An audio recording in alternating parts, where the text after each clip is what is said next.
Hello, everyone. My guest today is Joel Carusone. He's the CEO of a company called Radius, the first B2B enterprise customer data platform. Joel holds a wealth of knowledge on and a passion for the CDP space and was one of the original architects of Radius Unify, the first ever fully flexible B2B CDP, bringing the new solution to market. Joel, are you ready to take us to the top? I'm ready. All right. So first off, help us be really prescriptive here on kind of the definition of or how you define B2B enterprise customer data platform. What's that mean? For sure. Yeah, I mean, I think CDPs have been around for quite a while now. It's more synonymous with the business and consumer side. About a year or so ago, I mean, Radius has been in the B2B customer data space for a number of years before CDPs kind of got hot on the B2B side. At the end of the day, what we're doing is we're taking through either native integrations or through an open API that we have available, ingesting, merging, matching, normalizing customer data. Whether it's from first-party systems like CRM or marketing automation, or third-party systems that they're buying data from, say, Dun & Bradstreet or Infogroup or some of the other major players, and basically leveraging our infrastructure to create that single source of truth or that single customer view, with the idea that you can then pump that kind of single source of truth out across the organization. So it's not just for marketing, but it could be for marketing and sales and ops and even in IT for data analysis or data science. So help me understand, single source of truth is an interesting concept in the data space. And the reason I say that is because when I talk to so many of these providers ranging from small sub 10 million ARR players all the way up to $100, $200 million range, it's very incestual. Kind of everyone buys everybody else's data, and it's hard to understand who truly has a moat around the data set. So when you're capturing this data, is it unique data that nobody else can get a hold of? Yeah, so our model is it's based on two different approaches. So one is we do have our own core data assets. So Radius has its own proprietary B2B data set. Domestic only today, we cover approximately 18 million businesses in the US and somewhere in the neighborhood of 25 to 30 million contacts. We've got partnerships. We just announced a big partnership. We're doing some co-selling with the folks over at Dun & Bradstreet. So the D&B global file is part of our ecosystem as well. But the nice thing about our model is that it is somewhat of a consortium. So clients that are working with us, the enterprise clients, we do have some ability to leverage the data that their sales and marketing teams are generating as part of their needs to do data validation, standardization, even in some cases suppression. So it is a crowdsourced type model. We're not doing enrichment on it, but it's more from validation and suppression. But it's leveraging our customer base, Comcast, Sam's Club, First Data, large enterprise clients with large sales teams. And large marketing teams. So they're generating a lot of exhaust data as part of just normal business processes. So that's our moat, at least the way that we've defined it today, is that network contribution side of the business. So Joel, how might exhaust data, or we'll call it sawdust at the sawmill from First Data, influence the value that customers like Infusionsoft get from Radius? Yeah, for sure. So I think usually the use case that I go to pretty quickly is, let's assume that you've got an Eloqua or Marketo instance that's got 10 million contact records in it. You can leverage. There's a lot of email validation providers, but there's a subset of emails that are just not verifiable, right? The email admins go out of their way to make it very difficult to be able to test those. But you can imagine when you have a large number of customers that are all marketing to different populations, you're going to get some overlap. So what we're seeing is an email campaign that may go out by Comcast. There's going to be a population of those that are open. There's going to be a population that bounce. Within 30 minutes of that bounce happening, it's available for our purview. And then we can go look across the customer base and say, who else has this email address? It's bounced. Let's go and actually scrub it. Interesting. Right? So you can leverage that type of exhaust. And it works not just for emails, but for phones. We help on the ranking logic because you've got n number of sources that are available within our ecosystem. As well as what the client's bringing on board, being able to choose the right revenue, choose the right headcount for that client, that exhaust data becomes extremely valuable. If their salesperson is putting in the headcount of the revenue, you have potentially can make some more assumptions on the machine learning side that number may be better accuracy than something that you got from 6 months ago. It looks like you guys are serving a pretty wide cohort of customers, Joel, but if I forced you kind of into an average just so we can focus the discussion, what would you say the average company would pay per year for this kind of data set?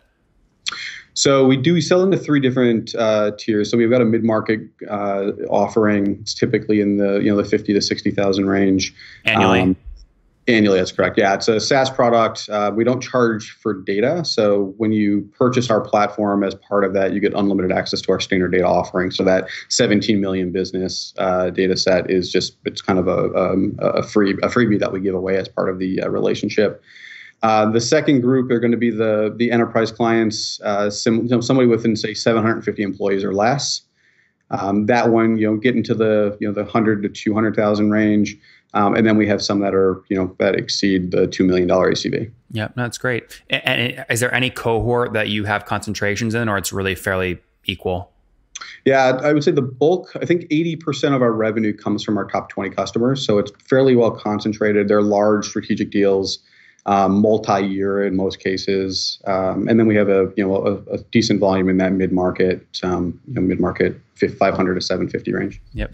Fair enough. Put this all on a timeline for us. When did you guys launch the company? And help me understand your involvement. Were you one of the early founders, or you were kind of leading product at the beginning and now you're CEO? How's that all work? Yeah, it's been an interesting journey. I joined the company about 3 years ago on the product side.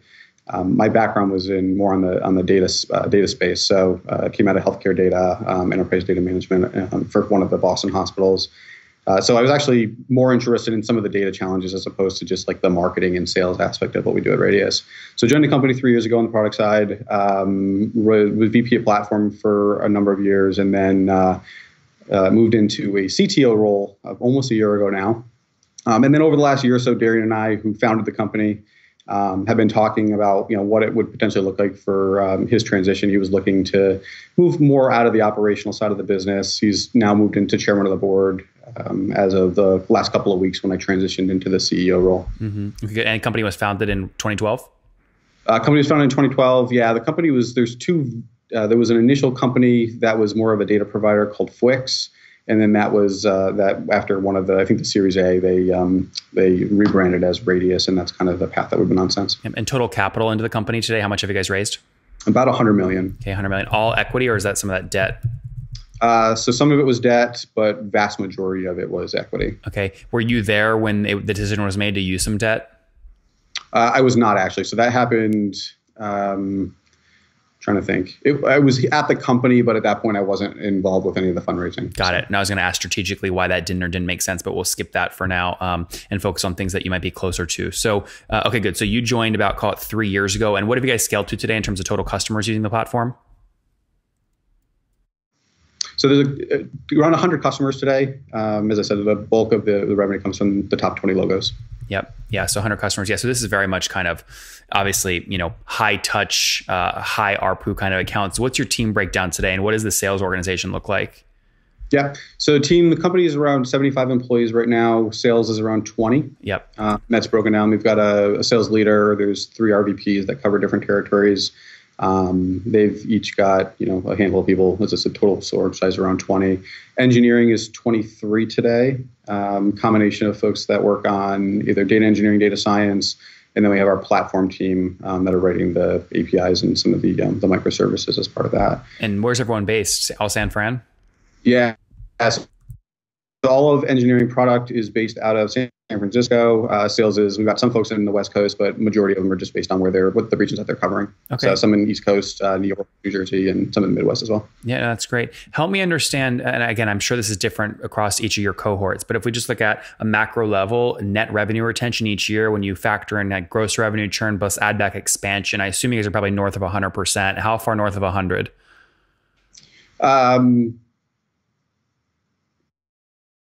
So without getting into specifics, north of 100. Okay. Yeah. Can we put a cap on it and say between 100 and 150? Is that fair? That would be close. Okay, got it. Fair enough. Maybe a little low side. Yeah. Got it. Okay, good. Well, then we'll say north of 150. Then I won't push you any harder there. Sorry about that. Their valuable lesson here, though, is how you think about driving expansion revenue. Typically, there's very well-defined pricing axes, and that gives your sales team a lot of leverage. What are those axes for you? So I think there's a few things that come into play on our side. So one is obviously the size of the brand. Large logos, we typically there is a value-based pricing as part of it. Size by what though? Team size? So both on the total headcount size, but more typically is based on the number of records that we're going to be records under management. How many sources is it? Are they large sources, small sources? We look in aggregate based on the type of source.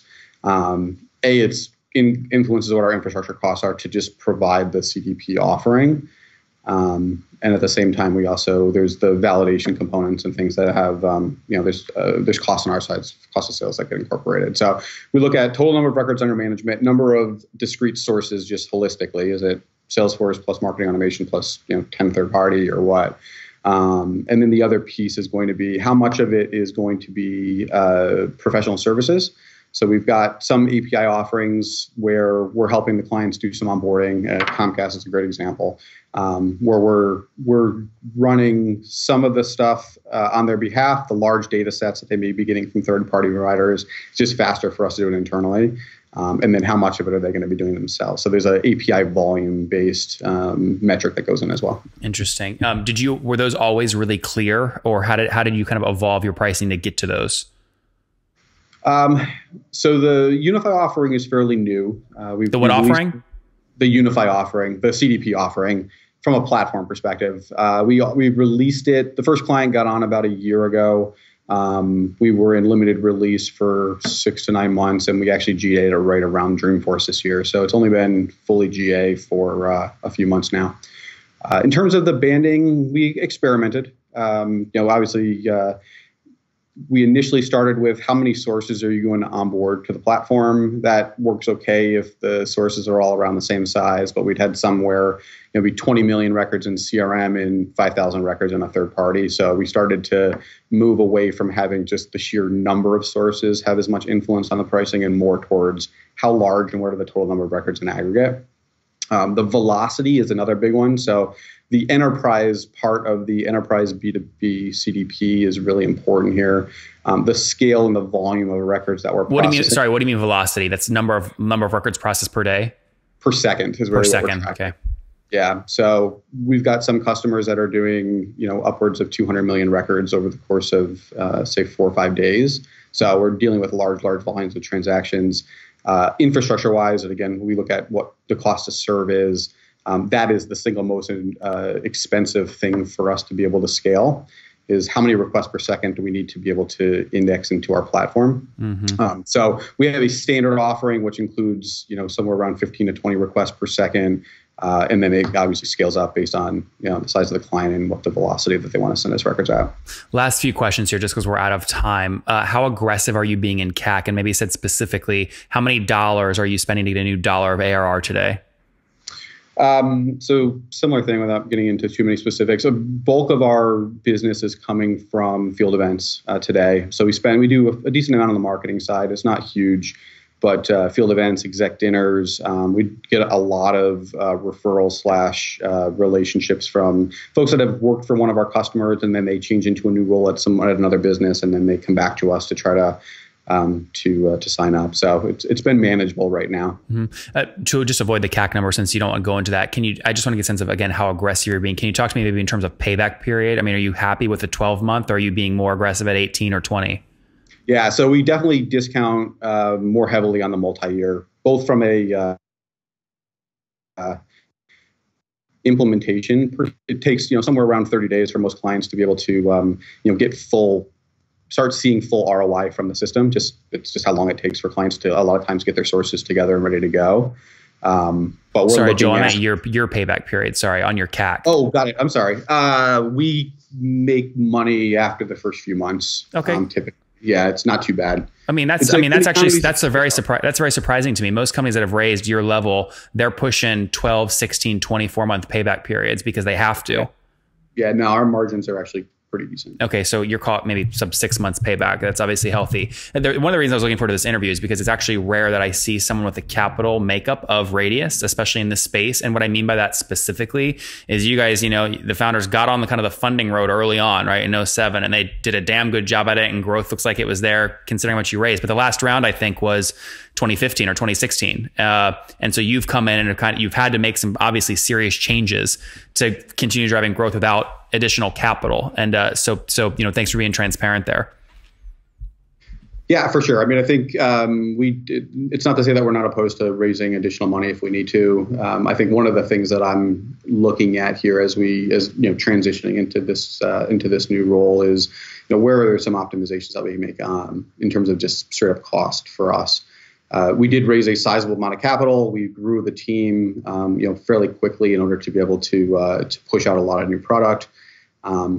When you're going fast, sometimes you may not necessarily make decisions that are quite as economically friendly. So we're doing a full kind of top to bottom review, making sure that we're spending our money wisely. Obviously, VC money is really nice, but it comes at in a lot of cases, a fairly significant cost.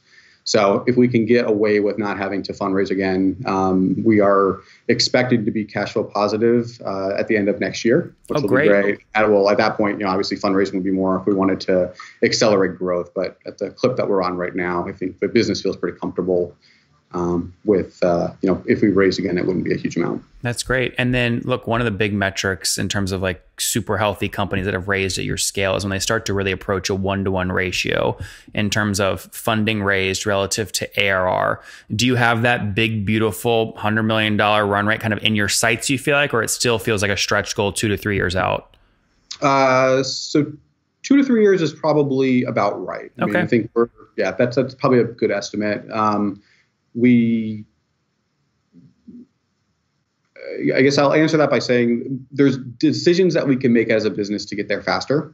And we're weighing right now whether it makes sense for us to do that. We could go down market a bit more and just push more sales volume to grow top line. The downside of that is you then have some significant costs associated with customer success, in the support side of the business. So we're trying to grow it at a clip where we don't need to grow the company to 150 people in order to get $100 million.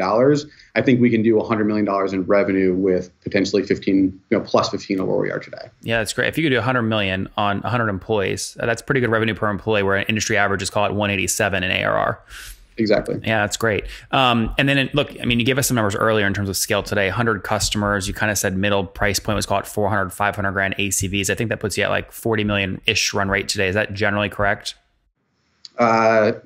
Sure. I'm not, as I said, we've got some large clients that pay us a lot of money, and we have a fair number of smaller clients as well. So there's a pretty wide band in terms of what the customer base looks like. And what do you hope to grow in terms of growing year over year at? Slow growth, healthy growth, not crazy cash burn growth? Yeah, I think the not crazy cash burn growth is certainly something that we're looking at. We fortunately as a business, we've just never had trouble raising money. Yeah. Darren has done an amazing job of fundraising. We've got a really strong board. We've got a really strong investor base. So it's not that if we wanted to go out and raise some additional capital, we certainly could. We're trying to grow at a fast rate, but at a smart rate. What is that though, Joel? I mean, are you talking 30% year over year at your scale, or 90%? Somewhere between, I would say 50 and 90 at this point. Okay. Yeah, it's still, I'd say still pretty healthy growth. I mean, considering you haven't raised in a couple of years. So good stuff. All right, let's wrap up with the famous 5. Number 1, what's your favorite business book? Oh, man.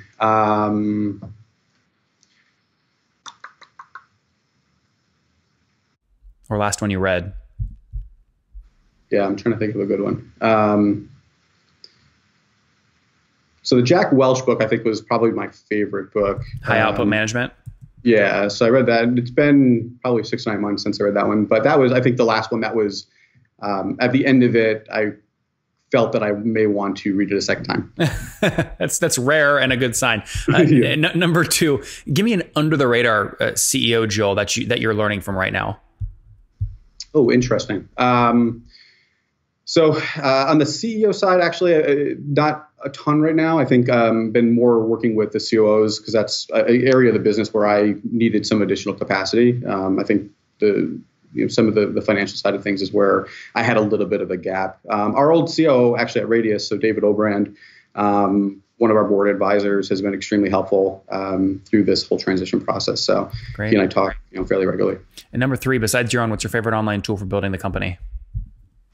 So I think if it wasn't for Slack, I don't know if I would be able to survive. I think if you look at the Slack statistics for Radius, I am number 1 by a fair margin.